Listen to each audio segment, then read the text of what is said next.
हम कक्षा 8वीं की NCERT की प्रश्नावली 2.2 का क्वेश्चन नंबर जो है ये फर्स्ट, सेकंड, थर्ड और फोर्थ, फिफ्थ और सिक्स्थ ये वाले जो क्वेश्चन हैं हम पिछले वीडियो में क्या कर चुके हैं, डिस्कस कर चुके हैं। तो आप सबसे पहले जाके वीडियो को ज़रूर देख लें, जिससे आपकी फर्स्ट से सिक्स्थ तक कंप्लीट हो जाएंगे। आज हम हल करेंगे 7 से लगाकर पूरे 10 तक पूरे क्वेश्चन हल करेंगे। तो जैसा कि इनमें निर्देश लिखा हुआ है कि निम्न समीकरणों को सरल रूप में बदलते हुए हल कीजिए, मतलब इन्हें पहले तो सरल करते हुए हमें क्या करना है, हल करना है। तो देख लेते हैं कि 7वें सवाल में क्या लिखा हुआ है। 7वें सवाल में लिखा है 3 कोष्टक t-3 बराबर 5 और 2t प्लस को 1। ये समीकरण हमें दी हुई है। तो क्या करते हैं कि सबसे पहले तो एक कोष्टक हल कर लेते हैं। कोष्टक हल करने के बाद चर मानों को एक साइड कर लेंगे और अचर मानों को एक साइड कर लेंगे। तो पहले करते हैं कोष्टक हल। तो कोष्टक मतलब 3 का गुणा होगा अंदर, तो क्या होगा 3 का टी में होगा तो 3t और 3 में माइनस के 3 में तो 3 3 9 बराबर 5 का 2t में होगा तो कितना 10t आएगा और 5 का यहाँ होगा 1 में गुणा तो कितना आएगा 5 ही आएगा। अब चर मानों को कर लेते हैं एक साइड और अचर मानों को एक साइड। तो 10t को इस साइड नहीं लाएंगे क्योंकि माइनस का होगा, मतलब माइनस का बचेगा, तो 3t को उस साइड ले जाएंगे। माइनस का 9 ज्यों का त्यों, 5 को इस साइड लाएंगे तो 5 को इस साइड, प्लस का है 5 इस साइड, तो इस साइड आने पर हो जाएगा माइनस का 5। उस साइड यहाँ क्या है 10t है तो इसको तो कहीं नहीं ले गए, 3t को इस साइड लाए तो प्लस का है तो क्या हो जाएगा माइनस का हो जाएगा। अब ये माइनस माइनस के हैं तो क्या हो जाएंगे, जुड़ जाएंगे। तो 9 5 हो जाएंगे 14 माइनस की बराबर 10t में से 3t घट जाएगा, प्लस का है माइनस का तो कितना 7t बचेगा। तो इसको ऐसे भी लिख सकते हैं कि 7t बराबर माइनस की 14। तो t का मान कितना निकल के आया माइनस के 14 बटा में 7, गुणा में है पक्षांतर होने के पर भाग में जाता है, तो 7 दूना 14, यानी t का मान निकला माइनस का 2। t का मान माइनस का 2 निकल कर आया। चलिए अब देख लेते हैं और 8वां सवाल। 8वां सवाल क्या है कि 8वें सवाल में दिया हुआ है, 8वें सवाल में 15 बाहर है कोष्टक की, y - 4 कोष्टक बंद -2 कोष्टक y - 9 प्लस 5 कोष्टक y + 6 बराबर में क्या है 0। अब इसके बराबर में मतलब सभी मान मतलब एक साइड लिखे हुए हैं। अब 0 उस साइड है, मतलब दोनों पक्ष हैं, 2 पक्ष हैं, एक पक्ष इस साइड एक पक्ष इस साइड, तो मतलब सारे मान एक ही साइड लिखे हुए हैं। सबसे पहले क्या करते हैं कोष्टक हल करेंगे। तो 15 का गुणा करेंगे पहले, तो 15 का y में होगा तो कितना 15y और 15 का -4 में होगा, -4 में होगा तो 15 चौकी 60, माइनस का 60 हो जाएगा। अब इस माइनस है, यहाँ ध्यान दें कि यहाँ ये माइनस है, तो माइनस का 2 का गुणा y से होगा तो कितना आएगा माइनस का 2y, लेकिन -2 और -9 इन दोनों का गुणा होगा तो प्लस का आएगा, जो भी आएगा 9 दूना 18, क्योंकि माइनस माइनस गुणा में क्या हो जाता है प्लस हो जाता है। प्लस का तो चिन्ह है और 5 का y में होगा तो कितना 5y और 5 का 6 में होगा, प्लस के हैं दोनों तो 5 6 का 30 बराबर 0। अब देख लेते हैं कि y कितने हो रहे हैं। 15y यहाँ है, 5y ये है, तो कितने हो जाएंगे 20y। 20y में से 2y घटना है तो कितने बचे 18y बचे। अब देख लेते हैं कि यहाँ 60 है माइनस के और यहाँ प्लस के 30 और ए भी प्लस के 18 हैं, तो क्या होते हैं प्लस के जुड़ जाएंगे। तो 30 और 18 कितने हो जाएंगे 48। 48 के बाद फिर शेष कितना बचा, 48 के बाद जो शेष बचा 60 है ना, तो 60 ए माइनस का है, बड़ी संख्या का चिन्ह आता है, तो देख लेते हैं पहले। जैसे 60 है, ये 60 ज्यों कहते हो। अब 18 और ए जुड़ेंगे तो कितने हो जाएंगे, 18 और 48 हो जाएंगे, दोनों प्लस की 48 है बराबर 0, और सारे पद तो कैंसिल हो गए। अब यहाँ ए माइनस का है, ए प्लस का है, तो 18 वाई कितना बचा माइनस के 12 बराबर 0। अब 12 को ले जाएंगे बराबर के उस साइड, तो 18 वाई माइनस का है 12, उस साइड जाएगा तो प्लस का हो जाएगा 12। वाई का मान क्या आया निकल के 12/18, यानी इसको कर देंगे कैंसिल कितने से 6 से, तो 6 × 3 = 18 और 6 × 2 = 12, यानी वाई का जो मान निकला कितना 2/3। ये आपका वाई का मान आया। चलिए अब देख लेते हैं 9वां प्रश्न। 9वें प्रश्न में क्या है, 9वां प्रश्न जो दिया हुआ है उसमें है 3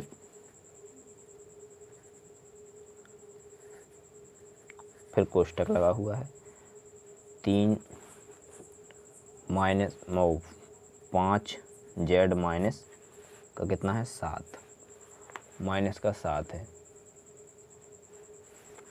5 जेड माइनस का 7। एक प्रश्न लिख लेते हैं पहले, माइनस का 2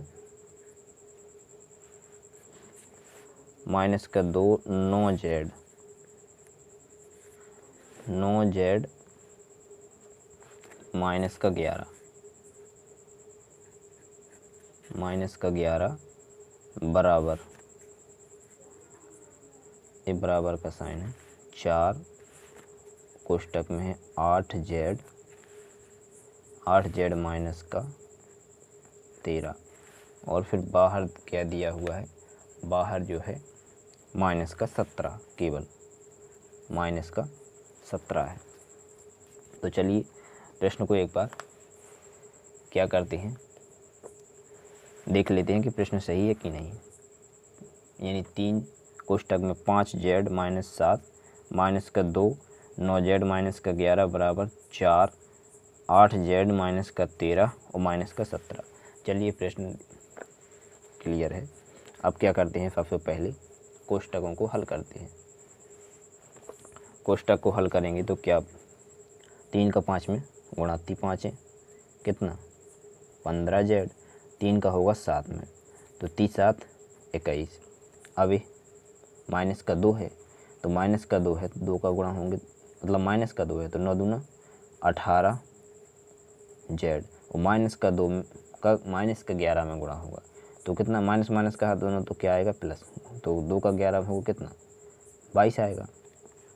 बराबर के उस साइड क्या है, 4 का होना है 8 जेड में, तो 8 चौकी 32 जेड हो जाएगा, और 13 का होना है 4 का माइनस 13 में, तो 13 चौका कितना 52, माइनस का 17 पहले से है।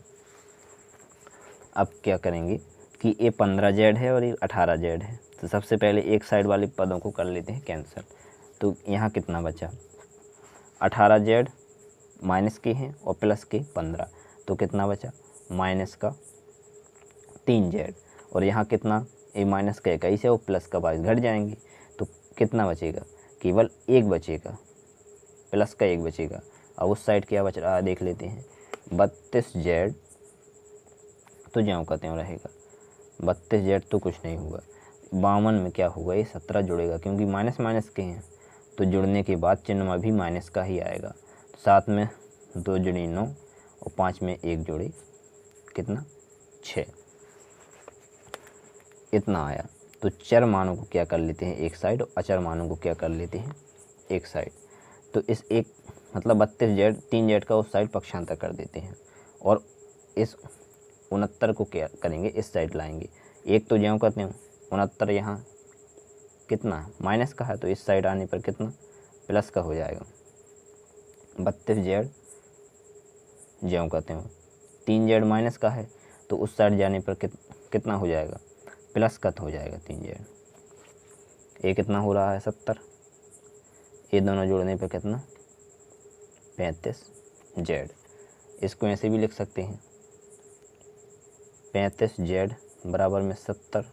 तो Z का मान क्या निकला, Z का मान जो निकलेगा 70/35 यानी 35 दूना 70, 2 बार गया। तो Z का जो मान आया Z बराबर 2। ये आपका 9वें प्रश्न का हल हो जाएगा। चलिए अब देर न करते हुए देख लेते हैं 10वां प्रश्न क्या है। 10वां प्रश्न देख लेते हैं। 10वें प्रश्न में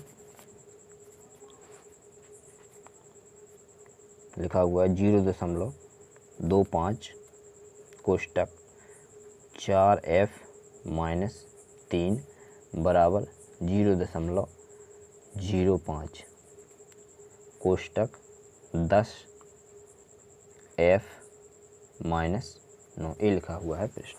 तो इसमें आप देख रहे हैं कि जो दशमलव वाले मान हैं, मतलब इसका गुणा करेंगे तो क्या हो जाएगी, कैलकुलेशन थोड़ी हार्ड हो जाएगी। तो सबसे पहले इस दशमलव को हटाएंगे दोनों साइड से। तो अगर दशमलव हटता है तो क्या आता है, नीचे जितनी संख्या की मतलब पहले दशमलव लगा हुआ है तो उतनी संख्या गिन लेते हैं, नीचे 0 आते हैं उतने। तो क्या होगा कि 25 संख्या के नीचे कितनी संख्या है दशमलव के बाद, 2 संख्या हैं तो नीचे 2 0। 4f है, यहाँ 3 है, बराबर यहाँ कितना, ऊपर 5 ही बचेगा, नीचे कितने 0 आएंगे, 2 0, क्योंकि 2 संख्या हैं दशमलव के बाद। 100 आया, बराबर में कितना, यहाँ कोष्टक के 10f माइनस का 9। तो दोनों साइड से क्या होगा, ये 100 तो कट जाएगा, 5 से कट जाएंगे 25, कितनी बार, 5 बार। सिर्फ यहाँ क्या, यहाँ केवल 1 बचा और यहाँ 5, तो 5 का कर देंगे अंदर मल्टीप्लाई। तो कितना आया, 5 चौका 20f, 5 का हो जाएगा 3 में मल्टीप्लाई, तो 5 3 15 बराबर कितना, यहाँ तो 1 ही बचा था, तो 10f कोष्टक खोल देंगे, 1 का मल्टीप्लाई हो गया जब करते हो 10f माइनस का 9। अब चर मानों को एक साइड और अचर मानों को एक साइड, 20f 10f इस साइड जाएंगे तो कितना माइनस का हो जाएगा 10f, बराबर में क्या है माइनस का 9 है और माइनस का जी 15 है, उस साइड जाने पर प्लस का 15 हो जाएगा। यहाँ कितना बचा, केवल 10f और यहाँ कितना बचा, ये प्लस है ये माइनस है, तो ये कितना 6 बचा, ठीक है 6 बचा, काय का, प्लस का।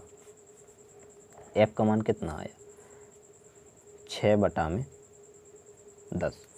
6/10 का मतलब होता है कि और भी काट सकते हैं इसको अभी, कि 2 से काटेंगे 2 तिहाई 6 और 2 पंचे 10, यानी 3/5।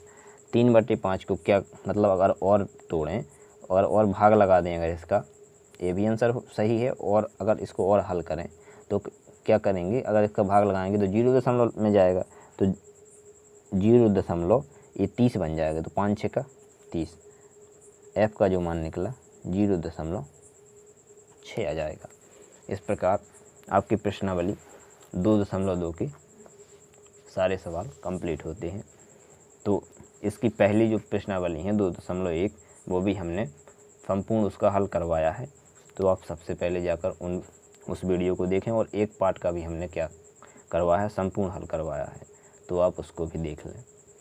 तो ठीक है फ्रेंड्स, बने रहें ऐसे ही वीडियो देखने के लिए हमारे NCERT टॉक में। धन्यवाद।